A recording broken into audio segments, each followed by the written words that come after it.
What if the most expensive place to live in Europe wasn't London? Not Paris, not Monaco.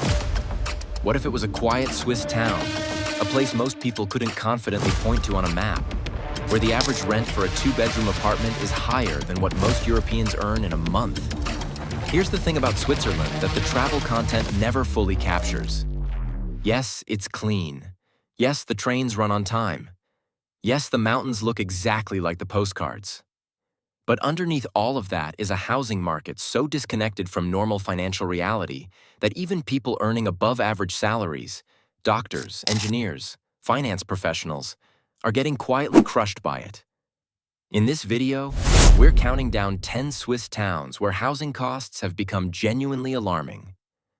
Not alarming in the way that big cities are always expensive. Alarming in the way that the numbers stop making sense the longer you look at them. Some of these towns you'll expect. A few will genuinely surprise you. And at least one, the one sitting at the very top of this list, has a housing cost-to-income ratio so distorted that it's become a case study in how a place can be simultaneously one of the most desirable and least financially accessible locations in the entire world. One more thing before we start. This isn't a video about millionaires and their alpine chalets. This is about what happens to everyone else.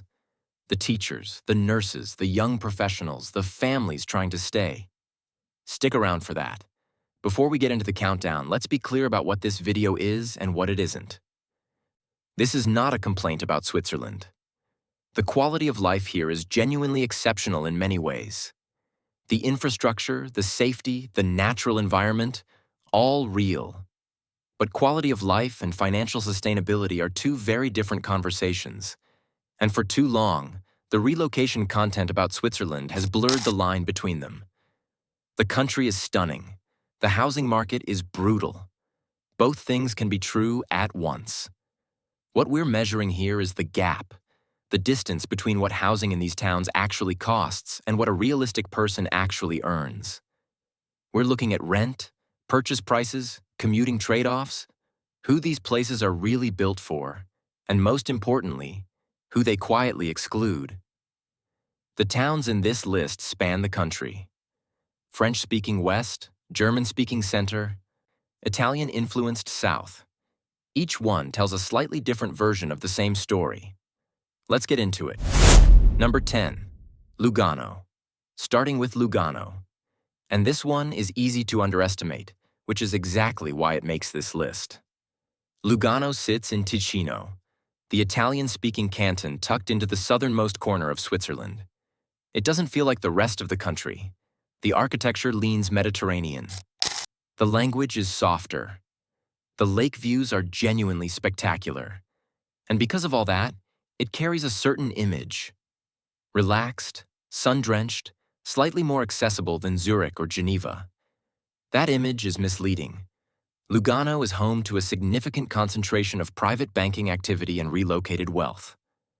The city has attracted high-net-worth individuals, executives, and tax-advantaged residency seekers for decades. That influx doesn't stay abstract. It moves directly into the housing market. A decent two-bedroom apartment in Lugano's central neighborhoods typically runs between 2,200 Swiss francs and 3,200 Swiss francs per month. That number won't shock anyone coming from Zurich. But Lugano's problem is the income gap. Salaries in Ticino are measurably lower than in Zurich or Basel. A structural quirk that makes the rent-to-income compression here among the worst in the country. For locals, teachers, shop workers, administrative staff, that rental market is punishing. Many are pushed into long commutes from cheaper towns across the cantonal border. The Italian side of that border, in fact. The climate. Genuinely. Ticino logs significantly more sunshine hours than the rest of Switzerland. For those who find Swiss winters oppressive, Lugano offers a meaningful quality of life improvement in that specific dimension. Job market depth. Outside of finance, banking, and administration, the professional opportunities in Lugano are limited. People who move here for lifestyle often find themselves commuting to Zurich, a 2.5-hour train ride each way, which at that point raises the obvious question of why you're not just living in Zurich. Remote workers with strong income, Retirees with Swiss or EU pensions. Anyone whose job isn't location-dependent. For everyone else, Lugano tends to look better from the outside than it functions from the inside. And if you think Lugano's numbers are uncomfortable, the next town on this list has been quietly inflating its housing market for reasons most outsiders don't fully understand. Number 9. Basel, now to Basel, the city that has the most convincing case for being underrated in the Switzerland conversation, and yet still makes this list with barely any effort. Basel sits at the junction of 3 countries, Switzerland, Germany, and France. It's often pitched as the more accessible, more bohemian, more culturally interesting alternative to Zurich. It has Art Basel, an excellent museum scene, and a genuinely distinct urban character. It's also home to some of the most powerful pharmaceutical companies on the planet. Novartis and Roche both call Basel home. And that single fact reshapes the entire housing dynamic of the city. When a significant portion of your city's working population is employed by global pharmaceutical giants on internationally competitive salaries, the housing market adjusts accordingly. Rents in central Basel for a 2-bedroom apartment typically range between 2,400 Swiss francs and 3,500 Swiss francs per month. The purchase market is even more compressed. Entry-level apartments in desirable neighborhoods have been selling at prices that put ownership firmly out of reach for anyone not in a dual-income senior professional household. The cross-border dynamic adds another layer. Many people work in Basel but live in Alsace or southern Germany where housing is considerably cheaper. That's rational. But it also means Basel's infrastructure is partly funded by people who aren't contributing to its tax base. A political tension the city manages with varying degrees of success. Cultural density that punches well above Basel's population size. For a city of around 180,000 people, the concentration of world-class museums, galleries, and cultural events is remarkable. The quality of urban life here is genuinely high. Basel is expensive in a way that doesn't announce itself loudly. It lacks Zurich's international profile and Geneva's reputation for wealth. So people move here expecting a slightly more affordable experience and then get surprised by the rent on their first apartment search. People employed in pharma, life sciences, or related sectors. Cross-border commuters comfortable with a Franco-Swiss or German-Swiss life. Anyone for whom cultural access genuinely matters and who has the income to absorb the cost. Moving up this list, the next entry is a city that's been struggling with a rent crisis that's getting louder every year. Despite its persistent image as a student-friendly, affordable alternative to Switzerland's financial capitals. Number 8. Lausanne. Then there's Lausanne, and this one requires a particular kind of honesty, because Lausanne has spent years being marketed as the younger, hipper, more accessible alternative to Geneva. That's not entirely wrong, but it's become increasingly misleading. Lausanne is built into steep hillsides above Lake Geneva, in the French-speaking canton of Vaud. It hosts the International Olympic Committee headquarters, EPFL, one of Europe's top technical universities, and a genuinely vibrant cultural and nightlife scene. The student population is large and visible. The energy is different from Zurich's buttoned-up financial seriousness. Here's where reality introduces itself. The student population creates demand. The international institutions add prestige. The proximity to Geneva, roughly 45 minutes by fast train, means Lausanne functions as a satellite housing market for people who work in Geneva but can't afford to live there. All 3 forces combine to push rents into territory that is quietly hostile to anyone on a local salary. Rents in Lausanne for a standard 2-bedroom apartment now routinely land between 2,300 Swiss francs and 3,400 Swiss francs per month. Studios in central neighborhoods start around 1,400 Swiss francs. For university students not on international scholarships, finding housing has become a genuine crisis. Waiting lists for university accommodation run long, and private market options consume disproportionate fractions of student budgets. The lake and the hillside setting genuinely deliver. Lausanne has one of the most dramatic urban landscapes in Switzerland. The visual payoff of living here is real, not imagined. The city's terrain is a practical challenge. Lausanne is steep. Genuinely, not for everyone steep. Getting around without a car or public transport becomes physically demanding, and cheaper neighborhoods tend to be further uphill, which adds commuting layers to an already compressed budget situation. EPFL and UNIL, researchers on funded positions, international professionals using it as a base for Geneva employment, people who genuinely value French-Swiss culture and have the income to engage with it properly. We're about to cross into different territory. The next 4 entries on this list aren't just expensive. They're places where the housing market has effectively self-selected its residents into a narrow financial bracket that excludes most of the population. If the first 3 entries on this list already feel financially uncomfortable, you should probably keep watching. Because from here, the numbers stop feeling like a cost of living discussion and start feeling like a different conversation altogether. The next town at number 7 is one most people outside Switzerland have genuinely never heard of. Its housing prices would be considered extreme in central London, and barely anyone talks about it. Number 7. Wollerau, Wollerau. If you've never heard of it, that's part of the point. Wollerau is a small municipality in the canton of Schwyz, sitting on the eastern shore of Lake Zurich. Population, roughly 5,000 people. No major landmarks, no famous institutions. No reason a typical person browsing relocation content would ever land on it. And yet, per square meter, Wollerau consistently ranks among the most expensive places to buy property in Switzerland. The reason is tax. Schwyz canton operates one of the lowest cantonal tax rates in the country.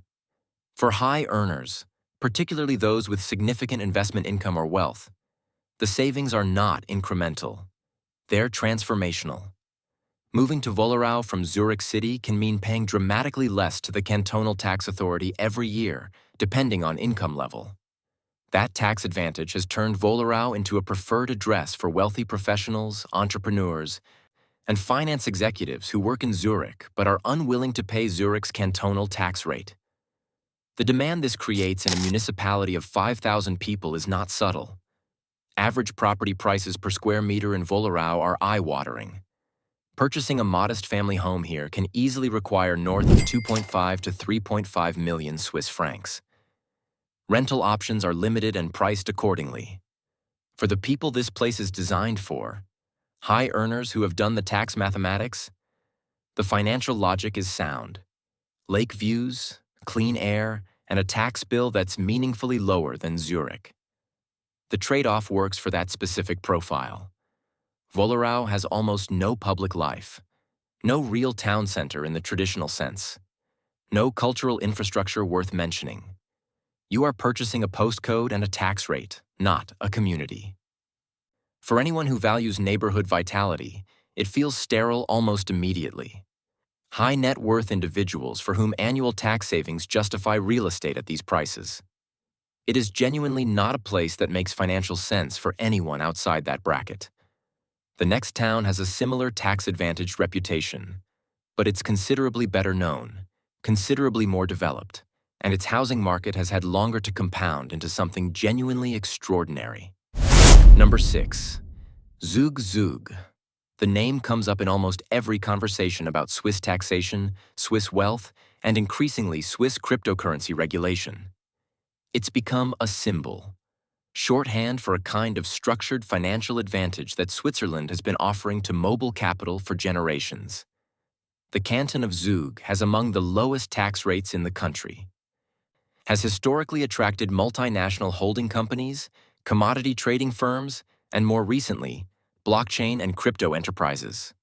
The city itself is compact and attractive.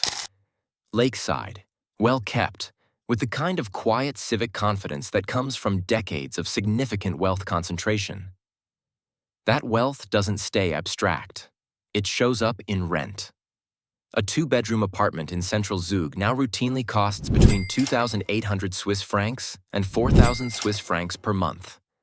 The purchase market is even sharper.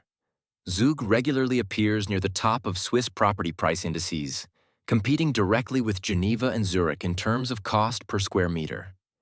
Here's the part that matters most. Zug's tax advantages are, for average earners, largely theoretical. The tax savings on a salary of 80,000 Swiss francs are real but modest. The rent is real and significant. The net effect for a mid-income professional moving to Zug to benefit from low taxes is often negative. The savings on tax don't cover the premium on rent. The maths only works clearly once income reaches a level that most people do not earn. Proximity to Zurich, about 20 minutes by train, means Zug residents can access one of Europe's most dynamic job markets without paying Zurich rents. That proximity has genuine value. Zug is overwhelmingly dominated by finance, crypto, and corporate structures. For people who don't work in those sectors, the social and professional landscape can feel thin and monocultural. The community has depth for some and very little texture for others. Finance and crypto professionals. Executives with international mobility. Entrepreneurs whose income structure genuinely benefits from Zug's tax regime at scale. Now we're moving into the top 5, and this is where the housing numbers go from uncomfortable to genuinely alarming. Number 5. Küsnacht. This next place is one of the most storied wealthy addresses in Switzerland, and it wears that status with a quiet confidence that borders on indifference. Küsnacht is a municipality on the eastern shore of Lake Zurich, roughly 10 kilometers from the city center. It's the kind of place that doesn't need to announce itself. The roads are immaculate. The properties set well back from the road. The lake views are framed by mature trees. Carl Jung lived here. The Aga Khan's family has had a presence here. It has the understated atmosphere of a place that has been expensive for so long it no longer considers it worth mentioning. Küsnacht's property market is among the most expensive in the entire country. Not the canton. The country. Villa-style family homes in this municipality trade at prices that begin in the 3 to 4 million Swiss francs range and move upward without obvious ceiling. Rental options are rare and priced to match ownership dynamics. When a rental property does appear, it is typically targeted at an international executive audience with relocation packages absorbing the cost. For context, this is a municipality where a modest, unrenovated house in a reasonable location can sell for more than a luxury penthouse in most European capitals. The lake access and residential quality here are legitimate. The physical environment is among the finest of any residential address in Switzerland. That's not promotional language. It's a factual description of why the prices are what they are. Küsnacht functions more like a gated community without the gate than a living, breathing neighborhood. There's limited commercial diversity, limited social mixing, and an atmosphere that some residents describe as pleasant but sealed. It requires a certain kind of personality to find it genuinely comfortable rather than merely prestigious. Ultra-high net worth individuals, senior executives on international packages, people for whom Küsnacht's address carries professional or social meaning that justifies the premium. The next location takes the Küsnacht formula: lake, wealth, exclusivity, and applies it to a part of Switzerland that even many Swiss people think of as accessible. They're wrong. Number 4. Megan sits on Lake Lucerne, in a canton that most people associate with chocolate box tourism, boat trips, mountain railways, fondue. Central Switzerland, the historically accessible, family-friendly heart of the country. That association makes Megan's reality particularly jarring. This is consistently one of the wealthiest municipalities in Switzerland by income per capita. And in a country where per capita income is already exceptional, that distinction means something. It means that Megan has attracted a concentration of wealth that has completely decoupled its housing market from anything resembling a local, normal income reality. The property market in Megan trades at values that cause genuine pause. Residential properties here routinely list in the 2 to 5 million Swiss francs range, with premium lakeview villas moving considerably higher. The rental market barely exists in the traditional sense. Properties turn over infrequently. When they do, the prices reflect purchase market dynamics, not rental supply and demand in any normal sense. For a double-income household of 2 senior professionals, say a doctor and an architect, the mathematics of Megan are still strained. The carrying costs of property ownership, property taxes, maintenance, and the broader Lucerne Canton tax rate combine into a financial picture that requires exceptional income to sustain comfortably. Lake Lucerne is genuinely one of the most beautiful bodies of water in the entire country. Living on its shores offers daily access to scenery that is, without exaggeration, remarkable. That physical reality is not being overstated. Megan is not a destination. It's a residential address. The day-to-day infrastructure, shopping, services, transport, requires Lucerne City for anything of substance. It functions as an expensive bedroom community attached to a mid-sized Swiss city. For some, that's exactly the arrangement they want. For others, it feels like paying a spectacular premium to live somewhere that requires you to leave it to actually do anything. Established wealthy families, business owners and entrepreneurs from the central Switzerland business community, people for whom Lake Lucerne is a deliberate lifestyle choice rather than an incidental backdrop. 3 entries left. We're now at the level where even the word expensive starts to feel like an understatement. Number 3, Zurich. Yes, everyone already knows it's expensive. That awareness doesn't make the actual numbers any easier to sit with. Zurich is Switzerland's largest city, its financial capital, and the headquarters of a concentration of global banking, asset management, and insurance that punches far above the city's population of roughly 430,000. It consistently ranks near the top of global quality of life indices and also near the top of global cost of living indices. Those 2 facts are connected in ways that are useful to understand. The housing market in Zurich is not merely expensive. It is structurally constrained in a way that amplifies the expense. The city has a historically low vacancy rate, typically below 0.5%. Which in practice means that when an apartment becomes available, the competition is immediate and the negotiating position belongs entirely to the landlord. A standard 2-bedroom apartment in a central Zurich neighborhood, Wiedekon, Ausserseil, Seefeld, will typically cost between 3,000 Swiss francs and 4,500 Swiss francs per month. In premium lake-facing areas, those numbers move higher. Purchase prices per square meter in desirable neighborhoods regularly exceed 15,000 to 20,000 Swiss francs, meaning a modest 80 square meter apartment in a good area carries a price tag of 1.2 to 1.6 million Swiss francs. Zurich pays some of the highest salaries in the world, and that helps. To a point. For a single person on an average Swiss salary, housing in Zurich consumes a proportion of income that financial advisors in most countries would flag as unsustainable. The 30% rule, spend no more than 30% of gross income on housing, is theoretical in Zurich for most residents. The job market. Zurich's employment depth across finance, technology, consulting, and professional services is unmatched in Switzerland and among the best in continental Europe. The city's professional infrastructure is a genuine draw that materially justifies for many people the cost of being there. The vacancy rate means you don't get to be selective. You take what's available at the price being asked, or you lose it. That dynamic removes negotiating power from tenants and creates a market that functions on landlord terms almost exclusively. High-income professionals in finance, tech, law, and consulting. International assignees on relocation packages. People for whom the career opportunity in Zurich represents a short to medium-term financial trade-off they're consciously willing to make. 2 entries remain. The next one is a place where the housing market operates on logic that normal economic principles struggle to explain. Number 2. Verbier is a specific kind of expensive. Not the city finance kind, not the tax advantage kind. The resort kind. And resort housing markets operate on their own internal logic that is worth understanding before the numbers arrive. Verbier sits at around 1,500 meters elevation in the canton of Valais in the southwestern Alps.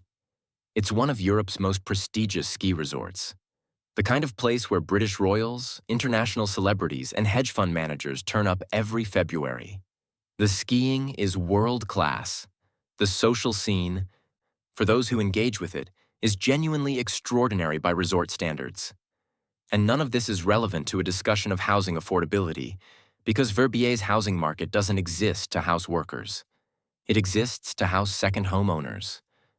Switzerland's Lex Weber legislation, introduced over a decade ago, placed strict limits on new second home construction in municipalities, where second homes exceed 20% of total housing stock.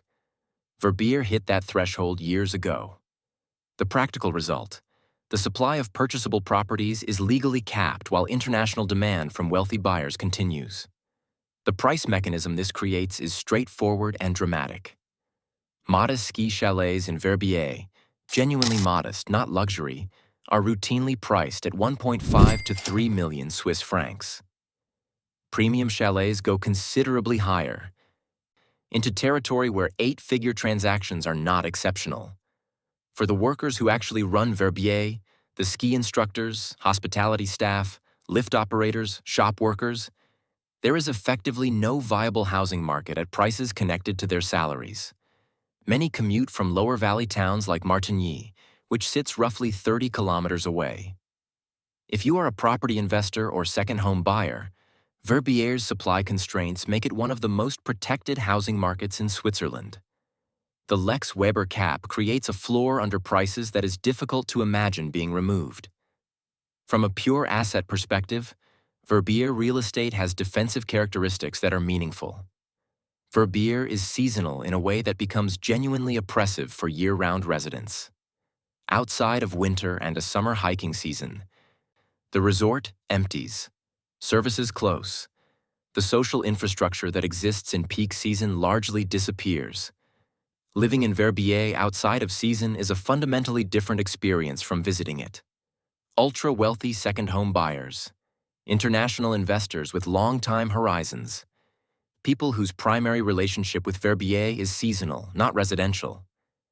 And then there's number one, the city that has, for years, sat at the top of European housing cost tables, the city where international organizations bring their highest-paid staff, and those staff still feel the housing pressure. The city where the gap between what housing costs and what most people earn has become, in the most literal sense, a defining feature of daily life. Number 1. Geneva. If you've been following the logic of this list, tax advantages, international demand, constrained supply, high salaries creating high-price ecosystems, Geneva is where all of those forces converge simultaneously, at maximum intensity. Geneva is the headquarters of the United Nations European Office, the World Health Organization, the International Red Cross, the World Trade Organization, and dozens of other major international bodies. It is also a global private banking and wealth management center of the first order. It sits on Lake Geneva with the French Alps as a backdrop. It is one of the most geopolitically significant small cities in the world. The housing market reflects every one of those facts, simultaneously, without apology. Geneva's vacancy rate for rental housing has historically been among the lowest of any major city in Europe. Figures of 0.3% to 0.5% have not been unusual, meaning that for every 1,000 apartments in the city, between 3 and 5 are available at any given moment. That is not a rental market. That is a permanent shortage with a pricing structure to match. A 2-bedroom apartment in a central Geneva neighborhood, Paquis, Plainpalais, Eau Vive, will typically cost between 3,500 Swiss francs and 5,000 Swiss francs per month. In premium residential areas, those figures move above 6,000 Swiss francs without difficulty. Purchase prices for centrally located properties regularly exceed 20,000 Swiss francs per square meter, positioning Geneva in the same conversation as Monaco and central London in terms of real estate intensity. For international civil servants, people earning United Nations salaries that are deliberately structured to be globally competitive, Geneva still bites. Housing allowances are built into many international organization packages specifically because the market absorbs such a significant portion of income that it would otherwise be impossible to attract qualified professionals. That's the signal worth noticing. Even when your employer builds housing support into your contract, Geneva's market is designed to find a way to consume it. For the local population, the Geneva residents who work in healthcare, education, municipal services, commerce, The situation is categorically different and significantly harder. Many have been displaced to the French border towns across the Canton line. Thonon-les-Bains, Annemasse, Ferney-Voltaire.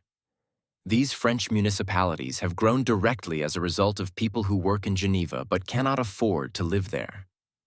By some estimates, a significant proportion of Geneva's actual working population commutes daily from France. Geneva's professional infrastructure is, for those it serves, extraordinary. The concentration of international organizations, NGOs, financial institutions, and diplomatic networks in one relatively small city creates a professional environment unlike anything else in Europe. For people whose careers intersect with any of those worlds, being in Geneva is a genuine asset. Geneva has a social tension that doesn't always surface in relocation content. The extreme bifurcation between the internationally employed, well-compensated population and the locally employed, cost-pressured population creates a city with two very distinct economic realities coexisting in the same streets. For people who land on the wrong side of that divide, or who come to Geneva with realistic expectations but without the salary to match the market, the experience can be alienating in ways that take time to understand.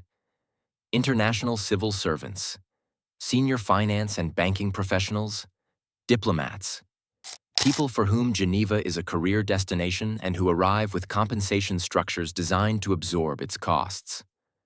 For everyone else, and Geneva has an enormous population of everyone else, the relationship with housing is a permanent negotiation between what the city offers and what it costs to actually be there.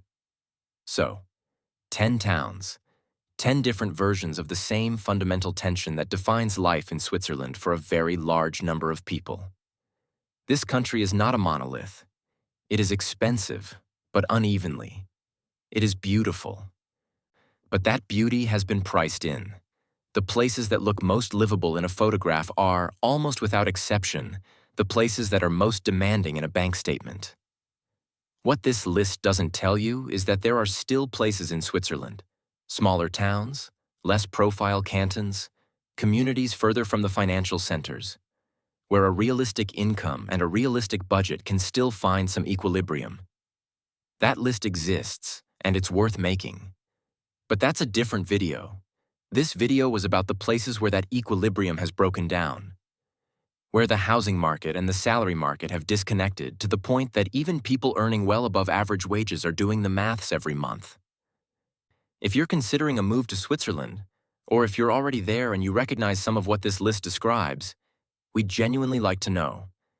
Which town on this list surprised you most? Or if you live in Switzerland, does this list look accurate from where you're sitting, or does it actually look generous? Tell us in the comments. That kind of ground-level data matters, and it shapes what we cover next. If this kind of honest, grounded breakdown of how places actually work is useful to you, subscribing means you'll see the next one. We're not here to sell you Switzerland. We're here to help you understand it. Switzerland is extraordinary. Whether it's affordable is a question with a very different answer depending entirely on who's asking it.